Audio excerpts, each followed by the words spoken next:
پہلی صف میں موجود ہے, قرآن الماری میں موجود ہے, پھر بھی موبائل پر قرآن پڑھ رہے ہیں, کیا یہ ٹھیک ہے؟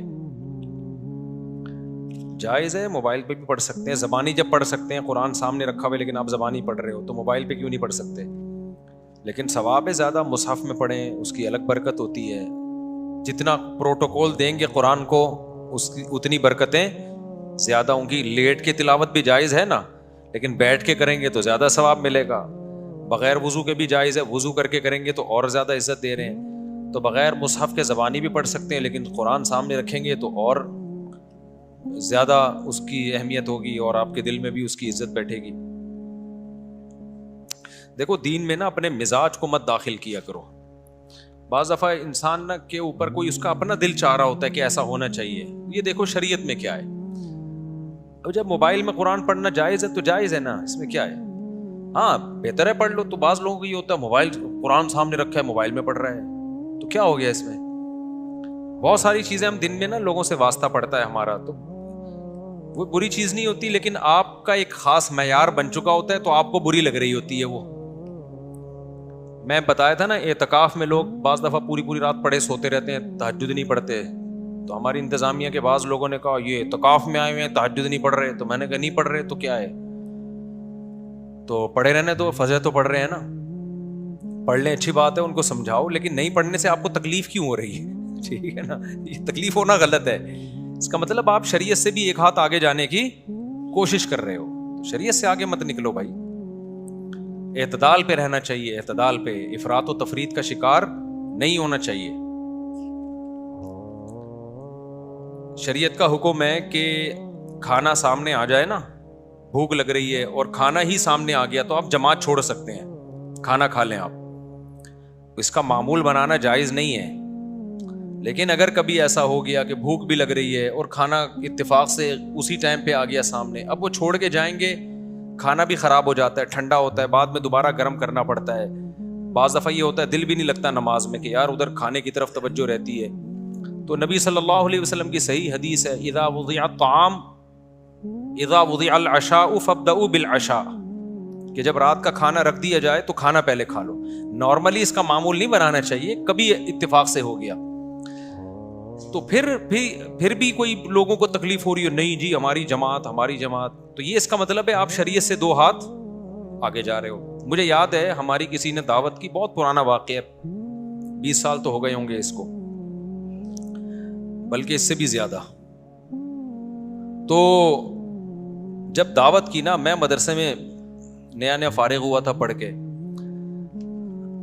تو ہم سب بیٹھے ہوئے ہیں, اور بھی کچھ علماء کو بلایا, کچھ دوستوں کو بلایا, بریانی تیار ہو رہی ہے نا, ہم بیٹھے ہوئے ہیں, ان کا پتہ نہیں عقیقہ تھا, ولیمہ تھا, کہ اب تو کھا کے یاد نہیں رہتا کیوں بلایا تھا, کس سلسلے میں, کھانا یاد رہ جاتا ہے. اب ہم جب بیٹھے ہوئے ہیں تو اتفاق سے کھانا پکنے میں گھر کی خواتین کھانا پکا رہی تھی, دیر ہو گئی. اب جب گرم گرم کھانا لا کے, سالن بھی تھا اس میں, بریانی بھی تھی, دسترخوان پہ رکھا ہے, ادھر ایک دم اذان. اب مجھے پتا ہے کہ یار ایسے موقع پہ آپ کھانا چھوڑ کے چلے جاؤ نا, گھر کی خواتین کو بہت تکلیف ہوتی ہے, کیونکہ مسجد بھی تھوڑا سا دور تھی, کم از کم 10 منٹ تو لگتے پہنچنے میں, پھر وہاں فرض پڑھتے, پھر 2 سنت مؤکدہ پڑھ کے واپس آتے, 10 منٹ اور, تو کم از کم آدھا گھنٹہ تو گیا. آدھے گھنٹے کے بعد کھانے میں یہ ذائقہ نہیں رہتا, اور جن کو بھوک لگ رہی ہوتی ہے وہ بھی انتظار میں بیٹھے ہوئے, ان کو بھی تکلیف ہوتی ہے, تو گھر کی خواتین کی بھی محنت ضائع ہوتی ہے. اب وہ بیچاریوں سے دیر ہو گئی نا, ان کا جان کی نیت تو نہیں تھی. میں نے مسئلہ بھی سنا ہوا تھا, مجھے پتا تھا کہ شریعت کا حکم ہے کہ جب ایسے اتفاق ہو جائے تو پھر کھانا کھا لو آرام سے, پھر جماعت کو مؤخر, جماعت کی بڑی حیثیت ہے اسلام میں, لیکن جہاں اللہ نے گنجائشیں دی ہیں تو وہ تو پھر اللہ کو سے آگے نہ نکلو نا. اب میں نے وہاں کہہ دیا, میں نے کہا نہیں اب کھانا کھائیں گے آرام سے. اچھا اس میں بھی بعض لوگ یہ کر رہے ہوتے ہیں, جماعت نکل رہی ہے جلدی لکھاؤ جلدی لکھاؤ, یہ غلط ہے, پھر یہ بھی غلط ہے. جب کھا رہے ہو تو پھر تسلی سے کھاؤ, قضا نہ ہونے دو, اتنا تسلی نہیں کہ قضا ہو جائے, قضا کرنا تو کسی قیمت پہ جائز نہیں ہے. لیکن اب شروع کر دیا تو گھڑی دیکھنا, یہ بھی میزبان کے لیے یہ عمل بھی تکلیف دہ ہوتا ہے. یار ہم تو 1 مہینے سے دعوت کا کہہ رہے تھے, اب جب غلطی ہو گئی ہم سے, دیر ہو گئی ہم سے, یار اب آپ یا تو کھا لو یا چھوڑ کے چلے جاؤ, نہ ادھر کے نہ ادھر کے. میں نے مسئلہ بتایا, لوگوں کو. میں نے کہا بھائی اس بارے میں صحیح حدیث ہے, ہم نے علماء سے سنا ہے, مفتیان کرام سے سنا ہے, جب کھانا آ گیا ہے تو اب میزبان کا بھی اکرام ہے. ہم کوئی عادت تو نہیں ہے نا جماعت چھوڑنے کی, سب ماشاءاللہ جماعت سے نماز پڑھنے والے لوگ تھے. میں نے کہا اب کھا لیں آرام سے. نہیں جی جماعت نہیں, ہماری ایک نے کہا میری تکبیر اولیٰ اتنے عرصے سے نہیں چھوٹی, دوسرے نے یہ کہا, انہوں نے کہا, کیونکہ سارے نیک لوگ تھے نا, تو مسئلہ تو نیک لوگوں کے ساتھ ہی زیادہ, یعنی بعض دفعہ, ہمیشہ نہیں. میں کہہ رہا ہوں یار کھا لو, کہہ رہے نہیں بھائی ہم کیسے چھوڑ سکتے ہیں. تو مجھے لگا کہ اپنا مزاج جو ہے نا, مزاج اور ریکارڈ بنانا کہ ہم جماعت نہیں چھوڑتے, یہ ریکارڈ کی زیادہ ویلیو ہے, شریعت دوسری طرف ہے. تو یہ غلط ہے. سمجھتے ہو کہ نہیں سمجھتے ہو؟ ایسے موقع پہ بھائی میزبان کا دل رکھنا زیادہ بہتر ہے. لیکن کبھی کبھار ہی ہو, ایسے پوستی بن کے روزانہ کھانا ہی اس ٹائم پہ پکوا رہے ہو تو غلط ہے. عبداللہ بن عمر رضی اللہ تعالیٰ عنہ بہت نیک بزرگ صحابی تھے.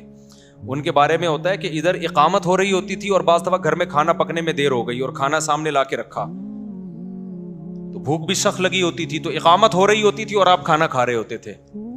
لیکن اس کا معمول نہ بنائیں. اور اگر ایسی پرابلم نہیں ہے, بہت زیادہ بھوک نہیں ہے اور کھانے کا خراب ہونے کا بھی خطرہ نہیں ہے, تو پھر نماز ہی پہلے پڑھیں آ کے. صحابہ میں تو کھاتے بھی 2 ٹائم تھے نا, شدید بھوک لگ رہی ہوتی تھی. تو خلاصہ یہی ہے کہ شریعت سے آگے نکلنے کی کوشش نہ کریں. جہاں اللہ میاں نے جو کہہ دیا اس کو اسی طرح کر لیا. نفلی روزہ توڑنا, بعض دفعہ کوئی آپ کا بہت قریبی دعوت کرتا ہے تو پھر سنت ہے ایسے موقع پہ اس کا دل رکھنے کے لیے, اگر آپ نے روزہ رکھا ہوا ہے نا نفلی, تو آپ توڑ دیں روزہ. وہ آپ کے بہت ہی قریبی ہیں, ماموں ہیں, چاچو ہیں, آپ کی والدہ ہیں, آپ کہیں سے آئے تھے, آپ کی والدہ نے کوئی اسپیشل کھانا بنا لیا اس دن, آپ نے کہہ دیا میرا روزہ ہے. اب والدہ کا دل ٹوٹتا ہے, باپ کا, ماموں کا, چاچو کا, یہ جو مقدس رشتے ہیں, یا کوئی بہت ہی قریبی دوست ہے آپ کا, تو ایسے موقع پہ شریعت نے کہا بھائی نفلی روزہ ہے تو اس کو توڑا جا سکتا ہے. لیکن احناف کے نزدیک بعد میں قضا کی جائے گی. دیگر ائمہ کے نزدیک قضا نہیں ہے, لیکن احناف کے نزدیک بعد میں قضا ہے, کیونکہ امام حنیفہ کہتے ہیں یہ بھی نظر یہ فعلی ہے. منت جیسے زبان سے مانی جاتی ہے تو عمل سے بھی ہوتی ہے. تو جب کوئی عمل جب تک شروع نہیں کیا وہ لازم نہیں ہوتا, لیکن جب شروع کر دیا تو اس کو کمپلیٹ کرنا لازم ہے. تو یہاں آپ نے توڑا ہے شریعت کی وجہ سے, لیکن کمپلیٹ کرنا پڑے گا, کیونکہ لا تبطلوا اعمالکم, قرآن کہتا ہے اپنے عمل کو ضائع مت کرو. تو یہ بعد میں قضا کر لیں اس طرح. سمجھتے ہو کہ نہیں سمجھتے ہو؟